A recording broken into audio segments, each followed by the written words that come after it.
Hello दोस्तों, स्वागत है आपका हमारा चैनल मूवी वाईटी में। मैं हूं आपका दोस्त शुभम और आज मैं आप लोगों की डिमांड पे लेके आ गया हूं स्क्विड गेम सीजन 1 का एक्सप्लेनेशन। तो चलो बिना किसी देरी के जल्दी से स्टार्ट करते हैं। ये कहानी जीवन और उसके जैसे ही जिंदगी में बर्बाद हुए लोगों की है। इनके पास कोई जॉब नहीं है पर बैंक से लोन लेकर ये कर्जे में पूरी तरह डूब चुके हैं। जीवन की बीवी ने उसे छोड़ दिया है और दूसरी शादी कर ली है और जल्द ही उसकी बीबी और उसकी बच्ची यूएसए में शिफ्ट होने वाले हैं। फिर आगे हमें पता चलता है वो अपनी माँ के भरोसे अपनी जिंदगी काट रहा है। इसके बाद हम देखते हैं वो अपनी बच्ची के बर्थडे पे उसे एक अच्छा सा गिफ्ट देना चाहता था पर उसके पास पैसे नहीं थे, इसीलिए वो अपनी माँ से कुछ पैसे उधार लेता है और फिर उन पैसों को घोड़ों की रेस में लगा देता है।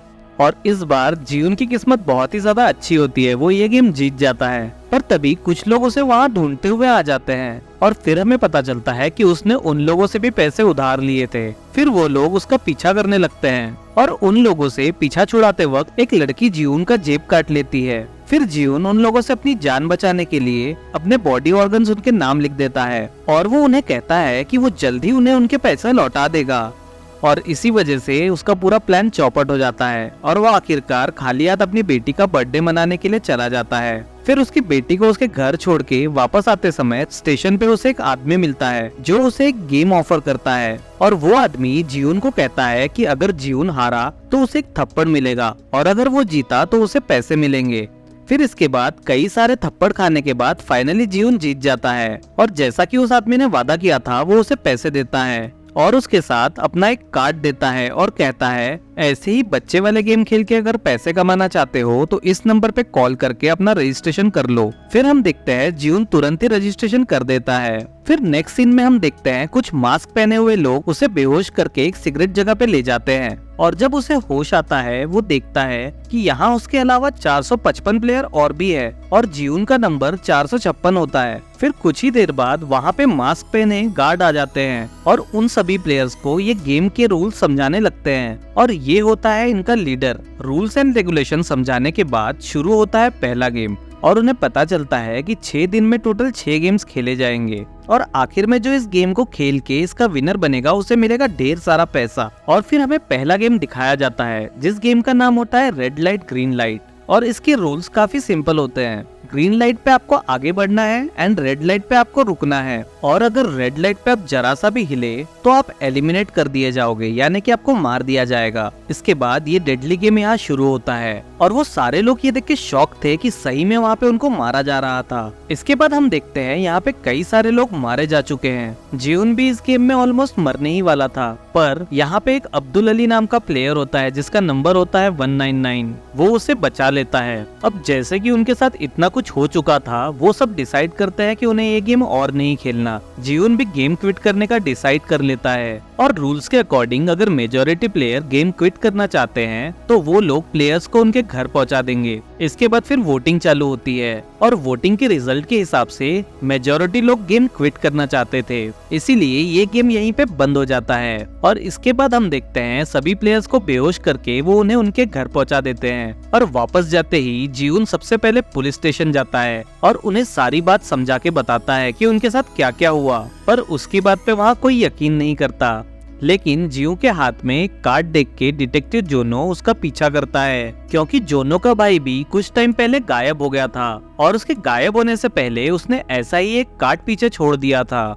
फिर हम देखते हैं सारे लोग गेम से बाहर तो आ गए थे बट उन्हें पता चलता है कि इनकी रियल लाइफ तो उस गेम वाली लाइफ से भी ज्यादा बदतर है। अब ऐसा इन्हें इसलिए लगता है जैसा कि मैंने आपको पहले भी बताया, ये लोग काफी ज्यादा कर्जे में डूबे हुए हैं, इनके लाइफ में कोई मोटिव ही नहीं बचा है। फिर हमें दिखाया जाता है जीवन की माँ को डायबिटीज है और उसके पास उनके इलाज के लिए पैसे भी नहीं है। फिर हमें सांगो के बारे में भी पता चलता है, उसने अगर समय पे पैसे नहीं भरे तो पुलिस उसके घर और दुकान पे कब्जा कर लेगी। वहीं प्लेयर 67 की भी अपनी ही कुछ प्रॉब्लम्स होती है जिसके लिए उसे भी कई सारे पैसे चाहिए होते हैं। वहीं अब्दुल अली ने पैसों के चक्कर में अपने बॉस का हाथ तोड़ दिया था। वही हमें प्लेयर 101 दिखाया जाता है जो एक गैंगस्टर है, पर उसकी भी हालत वहाँ बहुत बुरी है। और प्लेयर नंबर 001 जो एक बूढ़ा आदमी है और उसे ब्रेन ट्यूमर है। तो जैसा कि हम अब सब जानते हैं कि इनकी कंडीशन यहाँ इतनी बुरी है कि वापस जाने के अलावा इनके पास कोई दूसरा ऑप्शन नहीं बचता। और इनकी किस्मत अच्छी होती है कि गेम ऑर्गेनाइजर इन्हें फिर से इन्विटेशन कार्ड भेज देता है। और फिर हम यहाँ पे देखते हैं कि ऑलमोस्ट सारे प्लेयर वापस आ जाते हैं। जुनो भी इनका पीछा करते हुए बोट में घुस जाता है और वहाँ पे एक गार्ड को मार के उसकी ड्रेस पहन लेता है। फिर सब लोग गेम वाले आइलैंड पे पहुँचते हैं। यहाँ पे मैं आपको एक और बात बताना चाहूंगा कि इनके मास्क पे जो ये निशान बने हुए हैं, इनसे इनकी पोस्ट का पता चलता है। सबसे पहला ये जो स्क्वायर शेप वाला मास्क है, ये यहाँ पे सुपरवाइजर पहनता है। फिर इसके अंडर में आता है ट्रायंगल वाला और उनके अंडर में आता है सर्कल वाला मास्क। और आगे हम देखते हैं इस बार ये लोग अपने साथ कुछ चीजें भी लेके आए थे,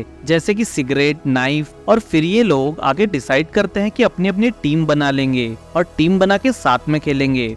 फिर इसके बाद सेकेंड गेम हमारे सामने आ जाता है, जहाँ पे इन्हें हनीकॉम्ब से एक सिलेक्टेड शेप को बाहर निकालना है। और इसमें ट्विस्ट ये है कि उनका ये शेप टूटना नहीं चाहिए। इस गेम के शुरू होने से पहले सबको अपनी अपनी पसंद का शेप चूज करने का मौका दिया जाता है। और हम देखते हैं अभी किसी को भी यहाँ पे रूल्स के बारे में पता नहीं था, इसीलिए जीवन के हिस्से में आता है अम्ब्रेला, जिसे सही सलामत बाहर निकालना काफी मुश्किल टास्क था। वहीं हम देखते हैं सांगू ने ट्रायंगल चूज किया था, तो उसके लिए उस शेप को निकालना काफी ज्यादा आसान था। फिर हम देखते हैं जीवन ने भी अपना दिमाग लगाकर उस अम्ब्रेला के शेप को बिना तोड़े बाहर निकाल लिया है। वहीं हम देखते हैं जिनके शेप्स टूट जा रहे थे या फिर वो उन शेप्स को ठीक से निकाल नहीं पा रहे थे, गार्ड्स उन्हें तभी के तभी गोली मार दे रहे थे। और तभी वहाँ पे हम देखते हैं एक प्लेयर फ्रस्ट्रेट होके एक गार्ड को बंदी बना लेता है और उसे उसका मास्क निकालने के लिए कहता है। और वो देखता है कि वो गार्ड तो एक बच्चा था और ये देखकर वो प्लेयर खुद को ही गोली मार लेता है। यहाँ वो प्लेयर तो मर चुका था, बट इनका जो हेड था उस गार्ड को भी गोली मार देता है, क्योंकि उनके रूल के हिसाब से अगर किसी भी गार्ड की आइडेंटिटी रिवील हो जाती है तो उस गार्ड को भी एलिमिनेट कर दिया जाएगा। और वो मरने वाला गार्ड एक सुपरवाइजर था। ये देखकर जुन्नो उसका मास्क चुरा लेता है। इसके बाद हम देखते हैं प्लेयर नंबर 111 जो कि एक डॉक्टर भी है, वो कुछ गार्ड्स के साथ मिलके ऑर्गन स्मगलिंग का काम कर रहा होता है। ये प्लेयर उन गार्ड्स को अधमरे प्लेयर के ऑर्गन्स निकाल के देता है और इसके बदले वो गार्ड उसे अगले गेम का नाम बताते हैं। फिर अगले दिन हमें दिखाया जाता है गार्ड जानबूझ के प्लेयर्स को कम खाना देते हैं और इसी बात को लेकर दो प्लेयर्स आपस में लड़ने लगते हैं। और फिर हम देखते हैं प्लेयर 101 दूसरे प्लेयर को मार देता है और उस दूसरे प्लेयर के मरते ही उसके हिस्से के पैसे भी ऊपर रखे पिगी बैंक में जमा हो जाते हैं। अब इन्हें यहाँ पे पता चलता है कि अगर किसी भी प्लेयर को कैसे भी मार दिया जाए तो हमारा कंपटीशन ऑटोमेटिकली कम हो जाएगा और इसी तरह ये प्राइज मनी जल्दी जल्दी बढ़ा के गेम को भी जल्दी से खत्म कर पाएंगे। इसके बाद फिर रात होती है और ताकतवर प्लेयर्स कमजोर लोगों को मारने लगते हैं। बहुत देर तक ये खून खराबा ऐसे ही चलता रहता है। फिर कुछ देर बाद हम देखते हैं प्लेयर नंबर 1 काफी ज्यादा डर जाता है और वो चिल्ला चिल्ला के गार्ड्स को बुलाने लगता है और उसका वैसा करने के बाद गार्ड्स वहाँ पे आके लड़ाई को रोक देते हैं।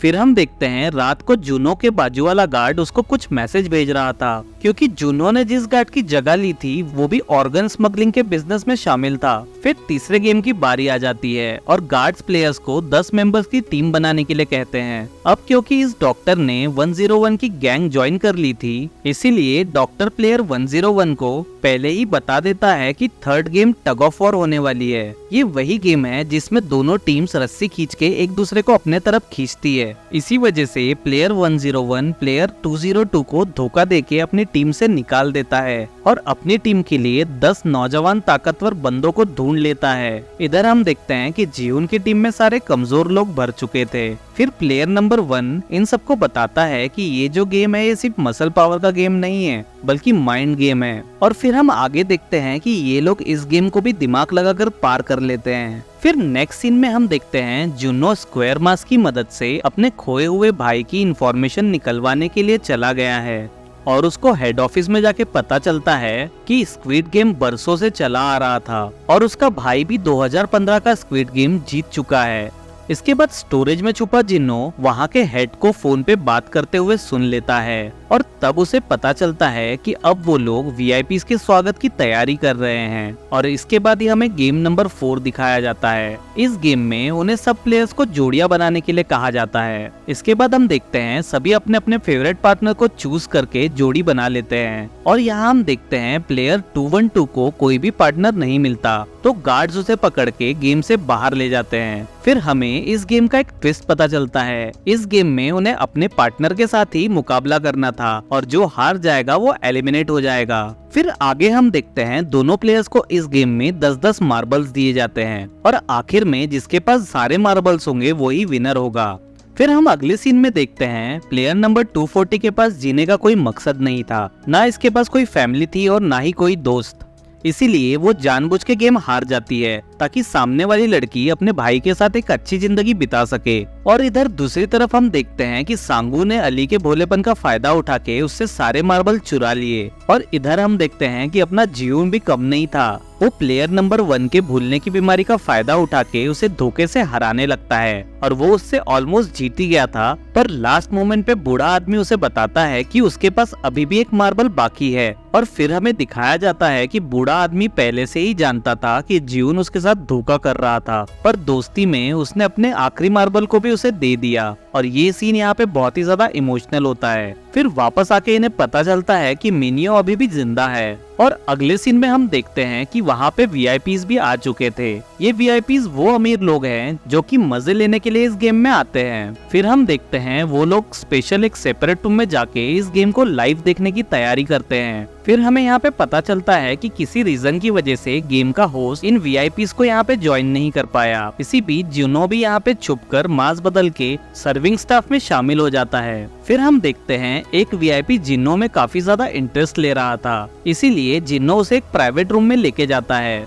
और अंदर जाते ही वो उस वीआईपी को बंदूक दिखाकर उसका कन्फेशन रिकॉर्ड कर लेता है और उसके बाद उसे बेहोश करके खुद इमरजेंसी एग्जिट में रखे हुए स्कूबा डाइविंग सूट की मदद से आइलैंड छोड़ के भाग निकलता है। फिर यहाँ पे हम देखते हैं 5th गेम की शुरुआत हो चुकी है जिसमें पार्टिसिपेंट कर रहे होते हैं 16 लोग। और इस गेम में इनका सिंपल सा टास्क था, इनको एक ग्लास का ब्रिज क्रॉस करना है। बट ये ब्रिज जितना सिंपल दिख रहा है उतना सिंपल नहीं है। इस ब्रिज में कहीं पे नॉर्मल ग्लास पैनल्स लगे हैं और कहीं पे टेम्पर ग्लास पैनल्स लगे हैं। तो जो प्लेयर टेम्पर ग्लास पे पैर रखेगा वो बच जाएगा और जो नॉर्मल ग्लास चूज करेगा वो नीचे गिर के मारा जाएगा। इस गेम के आखिर में सिर्फ 3 ही लोग बचते हैं, जिनमें पहला होता है जीहुन, दूसरा होता है सांगवू और तीसरी होती है साइबॉक। और जैसे ही यहाँ पे टाइमर खत्म होता है ब्रिज में धमाका होता है और उसी ब्रिज का कांच का टुकड़ा आके साइबॉक के पेट में घुस जाता है। फिर हम देखते हैं फाइनल गेम से पहले इन तीनों को एक डिनर पार्टी दी जाती है और डिनर पार्टी के बाद इन सभी को एक एक पॉकेट नाइफ दिया जाता है। और ये नाइफ उन तीनों को यहाँ पे इसलिए दिया गया था कि अगर वो तीनों डिसाइड करके किसी एक प्लेयर को एलिमिनेट करना चाहे तो वो ऐसा करके उसे यहाँ से निकाल सकते थे। और फिर आगे जैसा कि हम देख सकते हैं कि साइबॉक की हालत कांच लगने की वजह से काफी ज्यादा नाजुक हो गई थी और फिर इसीलिए वो जीहुन से प्रॉमिस लेती है कि अगर उसे वहाँ कुछ हो जाए तो जीहुन वापस जाके उसके भाई का ध्यान रखे। फिर हम देखते हैं कि साइबॉक बेहोश होने लगती है। ये देख के जीहुन गार्ड्स के पास उनकी हेल्प मांगने के लिए जाता है, बट तभी सांगू नाइफ से साइबॉक को मार देता है। और यहाँ पे फाइनली हमें अपने 2 फाइनलिस्ट मिल जाते हैं, जिसमें से एक होता है जीहुन और दूसरा होता है उसका बचपन का दोस्त सांगवू। फिर नेक्स्ट सीन में हमें दिखाया जाता है उस आइलैंड का हेड अपने गार्ड्स के साथ जुनो का पीछा करते हुए पास वाले आइलैंड में पहुंच जाता है। वहाँ जुनो पुलिस से कांटेक्ट करने की कोशिश भी कर रहा होता है, बट वहाँ पे कोई नेटवर्क नहीं आ रहा था। फिर इस गेम का हेड फाइनली जुनो के पास पहुंच जाता है और जुनो को एक बहुत ही बड़ा शॉक लगता है, क्योंकि जब वो देखता है इस गेम का हेड और कोई नहीं बल्कि उसका ही खोया हुआ भाई था। फिर उस गेम का हेड जुनो को गोली मार देता है। फिर हमें यहाँ पे लास्ट गेम दिखाया जाता है, यानी कि गेम नंबर 6। और इस गेम का सिंपल सा रूल था, एक प्लेयर को सामने वाले प्लेयर को एलिमिनेट करना होगा और वो ये गेम जीत जाएगा। और तभी जीहुन सांगवू को जख्मी करके इस गेम को जीतने ही वाला था, पर वो यहाँ पर सोचता है गेम क्विट करने की ताकि दोनों की ही जान बच सके। पर उसके ऐसा करने से यहाँ पर किसी को भी प्राइज मनी नहीं मिलता। ये देख के सांगवू अपनी जान खुद ले लेता है और मरने से पहले वो जीउन से कहता है कि वापस जाके वो उसकी माँ का ख्याल रखे। और करोड़ों रुपए जीतने के बाद जीउन घर वापस जाता है और घर जाके वो देखता है कि उसकी माँ फर्श पे मरी पड़ी थी। ये सब देख के वो और भी ज्यादा डिप्रेशन में चला जाता है और आगे वो ये भी देखता है कि उसकी बेटी और बीबी ऑलरेडी यूएसए शिफ्ट हो चुकी थी। इसीलिए फिर हम आगे देखते हैं कि करोड़ों रुपए जीतने के बाद भी उसको कुछ खास खुशी नहीं मिलती। अब कहानी आती है 1 साल बाद, जहां हमें पता चलता है कि जीउन ने जीते हुए पैसों को अभी तक हाथ भी नहीं लगाया है और वो अभी भी अपनी जिंदगी गरीबों की तरह जी रहा है। तभी अचानक होस्ट उसे एक विजिटिंग कार्ड भेजता है और जब जीउन कार्ड पे लिखे उस पते पे पहुंचता है तो उसे वहां वो बूढ़ा आदमी यानी कि प्लेयर नंबर 1 अपनी जिंदगी की आखिरी सांसें लेते हुए दिखाई देता है। और यहीं पर जिन्हों को ये भी पता चलता है कि ये प्लेयर 001 ही इस पूरे गेम का मास्टरमाइंड था।